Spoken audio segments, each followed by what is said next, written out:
E aí, bora para mais um vídeo. Eu sou a Ana, seja bem-vinda ao canal e o vídeo de hoje é sobre como precificar uma peça que eu nunca fiz. Vamos lá, esse assunto é muito interessante porque vocês sempre me perguntam isso. É muito comum a cliente te mandar uma foto, né, e te perguntar: fulana, quanto que fica para fazer uma peça 10, para fazer uma encomenda desse modelo? E aí você fica assim: epa, eu nunca fiz esse modelo, como eu vou dar um valor? E é nisso que muitas vezes a pessoa erra, a artesã, porque ela não quer perder a venda. Então, antes mesmo de pesquisar, ela dá uma olhada assim, fala: é 30, 40, 50 reais. Ela dá um valor sem saber se realmente aquele é o valor adequado. Eu estou em vários grupos no Facebook de crochê e vira e mexe eu vejo postagens lá falando: recebi uma encomenda, cobrei esse valor. Vocês acham que tá um valor bom, ruim? Só que a pessoa pergunta depois que ela já falou para a cliente, e isso também é um erro, né? Depois que a cliente já fez a encomenda, você não vai voltar lá e falar: olha, é mais caro, né? Então, antes de dar o valor de uma peça, você precisa ter certeza daquele valor. Tem um vídeo aqui no meu canal onde eu ensino como você fazer uma precificação correta, uma boa precificação. E também tem o meu e-book, o passo a passo completo para precificação, que está aqui no link da descrição.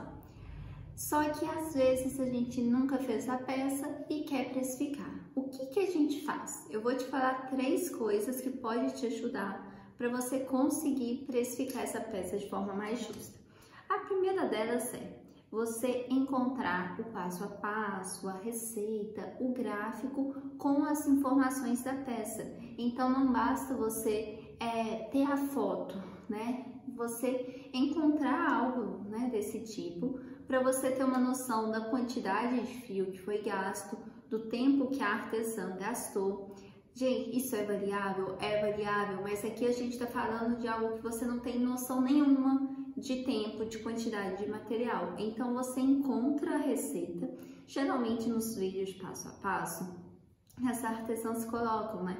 Gastei aproximadamente 120 gramas do fio tal e 10 gramas do fio tal. Isso nos ajuda porque na precificação a gente precisa saber a quantidade de material gasto para a gente conseguir determinar o valor, né, do material. Então você vai ter uma estimativa. Presta bem atenção, estimativa não é algo certo, não é o ideal, mas é melhor do que nada. Então você já consegue ter uma estimativa da quantidade de material que você vai gastar, e também vendo passo a passo, vendo a receita, você tem uma noção da complexidade da peça, porque tem peças que você olha e pensa que não é tão complicado, não é tão cansativo, mas na hora que você tá fazendo, você vê que não é tão legal assim, né?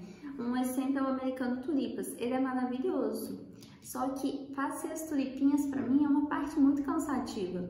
Então, só fazendo que eu vi que, olha, a última carreirinha não é tão simples não, ela cansa. Não é que ela é difícil, mas ela é cansativa. Enfim, então a primeira dica é essa, né? Procurar a receita, procurar algo que contém essas informações para você ter uma noção da quantidade de material gasto, do nível de complexidade da peça e a questão do tempo. É importante você saber o tempo que você gasta para produzir aquela peça. Se você nunca fez, não tem como saber, então se você tiver uma estimativa também ajuda. Ok, aí a segunda dica é comparar com outros artesãos. Mais uma vez, gente, tudo que eu tô falando aqui não é a primeira coisa que você vai fazer, mas se você não tem essa escolha, você vai fazer isso. Por que não é legal você comparar com outra artesã? Porque você não sabe por quanto essa artesã comprou o fio, não sabe qual é a hora de trabalho dela, o valor da hora de trabalho dela, não sabe da realidade dela. Então pode ser que você se compare a uma artesã que compra fios no atacado por um preço bem mais barato que você, que faz crochê mais rápido que você, e aí você se compara e aí fica ruim para você. Mas eu falo assim, para ter uma noção. Então eu tô no meio de artesãos que fazem no garfo americano de crochê.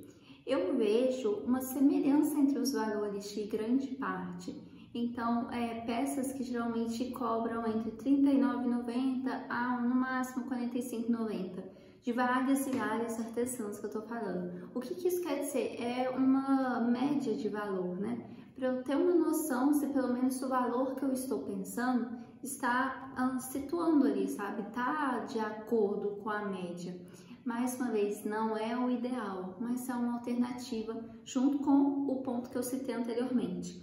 E falando nesse ponto anterior sobre a estimativa, uma coisa que você vai fazer com essas informações que você pegar, mais ou menos vai gastar isso de fio, aproximadamente eu devo gastar tantas horas, é para você fazer sua precificação com esses dados da estimativa, porque aí sim você vai conseguir ter um valor mais próximo do ideal. Porque você vai estar pegando as informações dessa estimativa que você fez, né, de acordo com a pesquisa, a comparação, para você colocar na tabelinha e precificar de forma certa, né? Lembrando que tem uma aula de precificação aqui que vocês vão entender. Não tem como precificar sem saber a quantidade de material gasto, o tempo de produção, o valor da sua hora de trabalho. São informações, assim, imprescindíveis para uma boa precificação. E o último ponto é o mais óbvio. Fazer uma peça. Olha, gente, se você assim tem tempo, tem a disponibilidade, faça a primeira peça, né? Se for um lugar americano, é maravilha. Agora, se for, por exemplo, um tapete enorme, é bem mais complexo, né? Mas tenha essa opção de fazer a peça para precificar. Eu já recebi várias encomendas assim que eu nunca tinha feito e eu acordava com a cliente, olha, eu vou fazer um teste para eu te mandar para aprovação e a partir desse teste eu te mando foto e pronto. Isso evitava que eu fizesse toda essa estimativa e ainda assim ficasse no prejuízo, me poupava tempo, porque convenhamos, o tempo que você vai gastar às vezes para ficar pesquisando, fazendo, olha, se a artesã gastou tanto de fio, eu devo gastar mais ou menos isso, se ela gasta tantas horas, eu devo gastar isso, comparando com outras artesãs que você não conhece a realidade, o tempo que você gasta para isso tudo, você pega e faz a peça, dependendo do tipo, né, do tamanho, você não precisa fazer na cor que o cliente quer, mas você só faz para você ter uma noção. Então, faça uma primeira peça. E eu te digo mais, o ideal para a gente precificar uma peça, né, um trabalho nosso, não é a partir do primeiro, porque o primeiro, por ser algo novo, a gente costuma demorar mais tempo. Então é bom, depois que a gente já tiver feito algumas vezes, você de fato vai conseguir precificar ali de acordo com o tempo que você gasta. Mas é lógico, né? Você não vai conseguir produzir 4 peças para depois você passar para cliente, você precificar, enfim. Mas é importante depois de um tempo você olhar, olha, agora eu já gasto 2 horas, antes eu estava gastando 3. Então deixa eu refazer a minha precificação desse produto para ficar mais justo. Então assim, são 3 formas de você conseguir precificar uma peça que você nunca fez e garantir aí uma encomenda, né? Me conta aqui se você faz alguma outra coisa quando você nunca pegou uma encomenda ou se você já passou o valor e depois você viu que, meu Deus, que burrada que eu fiz. O fio tá mais caro, eu gastei mais fio, a peça é mais difícil. Me conta aqui nos comentários. E também não deixe de se inscrever no canal, de assistir os outros vídeos e de deixar sugestões aqui também, para eu estar gravando mais conteúdo para vocês. Como eu disse, tem um e-book, o passo a passo da precificação, que tá aqui na descrição, gente, é super baratinho, é menos de R$10. E tem também um vídeo super completo sobre precificação, que eu vou deixar aqui nos cards também. Então, beijo no coração, até o próximo vídeo com